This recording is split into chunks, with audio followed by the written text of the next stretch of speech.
StubHub Center, the site of the MLS 2017 Player Combine. The first day, the second game of action, Team Tango in red taking on Team Copa in blue.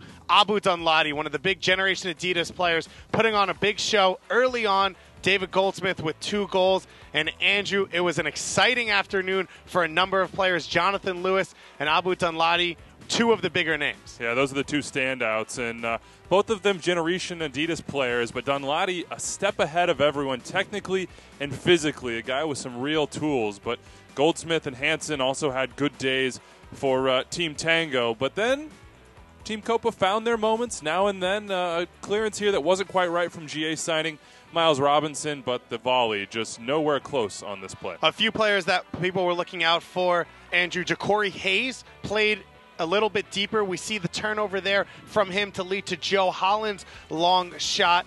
A couple of players having some tougher days. Who stood out for you, though, in this second game between Team Copa and Team Tango? Reid is a guy that we didn't know much about. A small, shifty forward, a number 9, maybe a number 10. Best when he was underneath, but also a tough day here for Dainkeh. A couple PKs he gave up. You see the goal there. But I think Reid really stood out. Lewis stood out. The Generations, Abu Danladi stood out. But Bronico as well in the midfield for Team Tango also had a nice game as well. Found some good passes. But a game in which we saw the GA players really stand apart. Reid, just 17 years old here on the ball. Part of the new Generation Adidas Canadian signings. One of 2 in this first year of that program. And we saw the 2 brothers, the 2 twins, Andrew Walker and Tucker Hume, at 6'5" out of UNC. What do you think about one? Walker at center back and Tucker at center forward. Walker with some good moments, 1v1. You see Tucker here with a very good attempted finish. An acrobatic save keeps it out.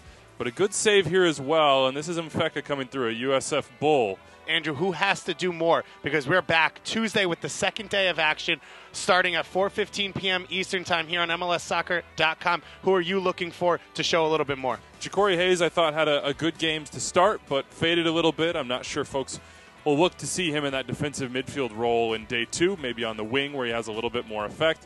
Jonathan Lewis here, very, very good, but you saw Dominic Oduro taking him down, the Youth International, a good finish on this one. One guy who did stand out, though, is Abubakar. Played center back in the first half for Team Copa, then went into midfield in the second half. Was not as good there, but had a very good day at defense.